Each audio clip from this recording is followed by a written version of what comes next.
My Apple Watch had been broken for 2 weeks, which is abnormal for me. I don't like broken stuff. I usually get it fixed right away. But then I finally said after 2 weeks, I said, I need to go to the person that work on all the watches. How many of y'all know I didn't do that? Nor did I think that. Where did I go? Apple Store. Why did I go to the Apple Store? Apple product. And when I go to Apple Store, it's crazy. There's somebody at the Apple Store they call a genius. So I remember when I first learned about the genius, I said, what makes you a genius? And they said, we study the product. They show us how the product, if it's broken, we know all of that. So how many of y'all know if something broken, it'd be good to go to the person that made it? You can go to counselors, therapists. I'm not knocking that. Go to them. But I would much rather send you to the Creator who made you. So I go. And he said, what's going on with your watch? I said, it won't charge all the way, and it gets hot. He said, okay, let me see it. He looks at it, and the first thing he tells me is, what's wrong with it? Your watch is not paired to your phone. I said to him, now he the genius, he done studied this stuff. I'm thinking in my head, now he don't know what he's talking about.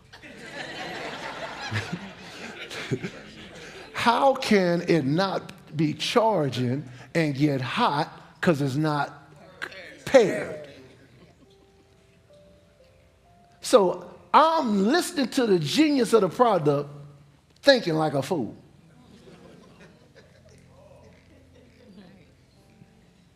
I'm saying to myself, and then when you're thinking wrong, you ask wrong questions or the wrong way. I say like, you sure? How can it not being paired cause it not to charge? That just don't make sense. Majority of Christians are carnal. Just about. They saved, but all their lives are driven by their reasoning and what they think and what they've experienced. As if you being on the earth 80 years can cause you to be smarter than the Ancient of Days. You are not that arrogant, are you? Your stuff should have been fixed already. But you at the genius, you in the Apple Store talking to the genius, talking about that don't make sense. When he told you, you married somebody that you're not equally yoked to. And you thinking in your mind, but we met in high school. And I'm going to get him saved. And the genius can't acquiesce to your ways because they know what makes the product work. So he can't be all mushy and wrongly merciful to you by saying, okay, God will make a way. No, the genius is going to tell you, your phone need to be paired. I would suggest you be patient before you marry him. Because you need to know not only if he's saved, you need to know if he's saved, if he really loves God. That's what the genes tell you. If we were at the Bible store, that's what they tell you. And they tell you, he likes you now, but I don't know if he'll like you later. That's what you get when you go to the Bible Genius store. So finally he said, it's going to take a little bit. You got to charge it, and then it's going to take a little while. I didn't have that much time. I said, you know what? Bet. I'll get it, and I'll just do it at home because I have much more time because I had to get to another appointment. And he said, all right, but let me print out what I need you to do. So it can be easy. It's not hard to do. I'm going to print out, and I'll give you instructions. You can do it at home. And I said, yes, go get it. So I got it. Boom. So I got it. I go home. And the first thing I did was get that sheet. Now, how about some men around here? Well, the first thing that man would have done, let me see how I'm going to prepare this stuff. You don't read no instructions. You winging it. You shooting at the hip. Y'all know that's a dangerous way to live. Live life shooting at the hip, figuring it out along the way. That's crazy. That's the slowest way to live life and the most expensive way to live it. By figuring out stuff on your own. Most stuff already been figured out. Your mama already know that man don't love you. My mama, how do you know he don't love me? Yeah, he loved me. He told you split the bill?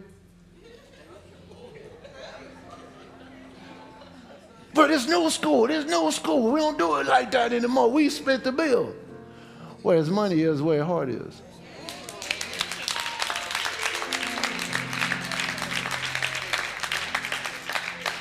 I hear y'all. Well, you know, when I had all that money, but he didn't love me. Well, he didn't love you because you didn't take time and go through different seasons with him. You got to have an honest conversation with men because men will play games with you. Pastor, how you know that? I be one. Men will just do some crazy stuff to you. Men will say stuff like you say, you do that all the time. Now, he may do it all the time. He's only going to remember the one time he didn't. And he's going to bring the argument to you that one time I didn't do it. So you need to stop saying that I do it every time.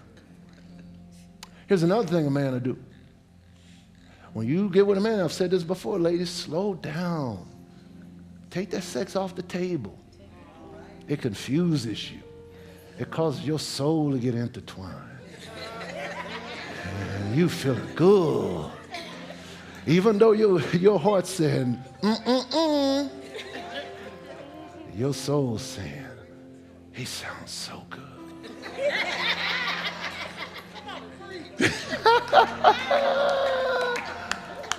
It just seems right. How could this be wrong? Then you pull out a song, old school song, if loving you is wrong, I don't want to be right.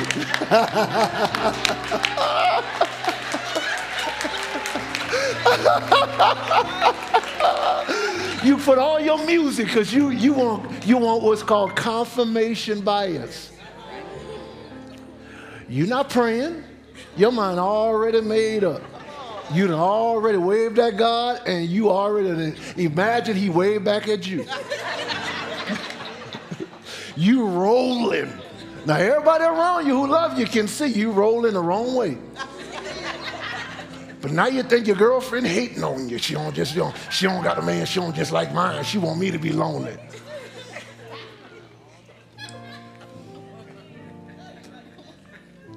Your daddy, the preacher, man, he just so religious, man. I need a good man. I don't want all these old fake Christians. You build up a whole case to get you going. So what I did was what any human's supposed to do. I followed the instructions. And to my chagrin and surprise, it paired. It's fully charged, and it's no longer hot.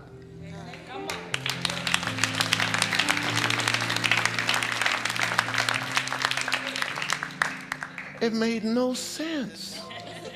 It didn't seem connected. That's why I started off with the frequency. And these laws of God don't make sense. Don't make sense. And you're ruling. You're born again, but you're living your life based on your senses. I'm telling you, Satan lives in the sense realm. And he's out to deceive. When you talk to that man, you need to have conversations. Sit down. That's why it says in Luke 14, it says, before you go to battle, sit down and count the cost. Sit with him, ask questions, look at bank statements, look at balance sheets, look at how much you owe, how many children do you have, and then pull out what I call the spade rule, how many possibles you may have.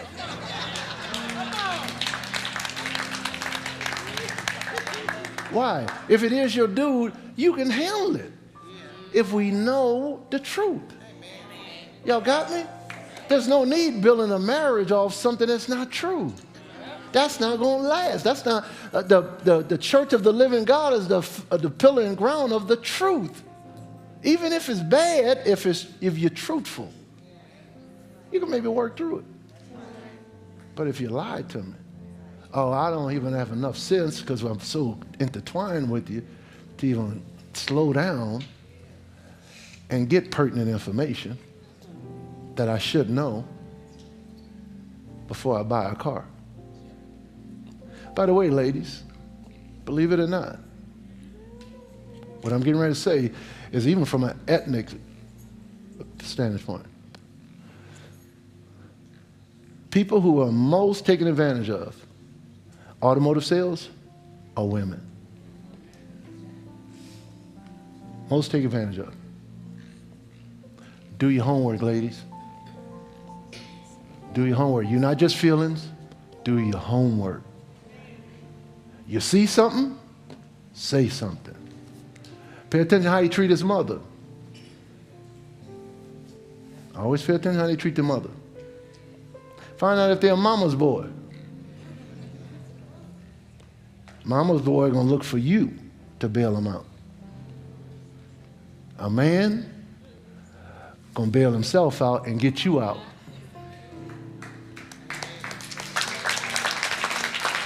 So I'm challenging the men. Let's step up. Let's go. I say, let's go. You see what God says? Get to doing what God says. Why your girlfriend doing it before you? She didn't got the revelation. She'd have moved on. You still faking and talking crazy. My final statement to my men, and I'm talking to you, I'm calling you up, not out. Stop doing stuff wanting to get pats on the back. This foundation holding this building up, it has never asked for any appreciation. We don't do it for that. Now, you may get it and should get it, but what you're doing is not for appreciation. You're doing it because you're called to do it. Y'all got it? I'll give it the John Kennedy rule. Ask your wife not what she can do for you, but what you can do for her. Father, thank you. What has God done? He's just had a conversation with his children. And he brought up very basic examples of things that each of us are dealing with. To say to us, in my kingdom, you are no longer like this. This is who you are. You have the capacity to change things. You are a change agent. That's why he chose you. And typically what I've noticed, God will choose somebody in the family to walk with him. And that person walking with God, I changed the whole family. My mom and dad got saved. My brother got saved. I got one more I'm still believing for. And many in my family have gotten saved. That's why you're here. That's why God has called you. And part of salvation has come not because I did everything right, but when I did it wrong, I let them know.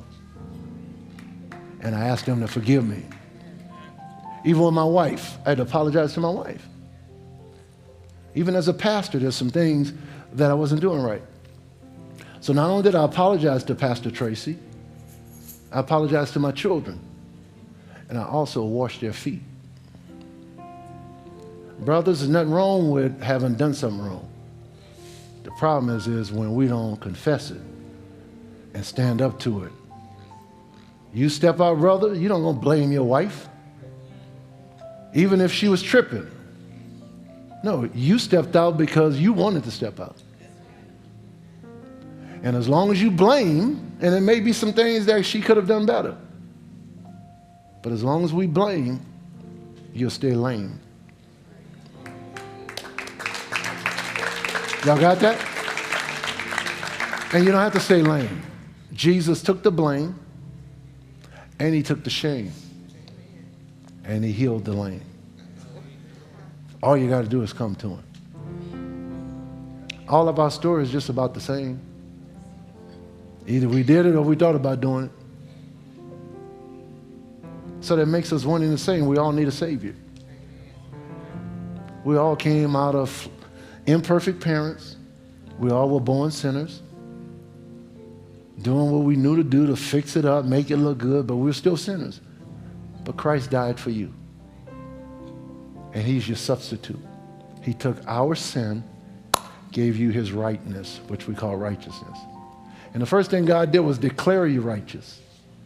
Now the Holy Spirit was sending you to help you live righteous.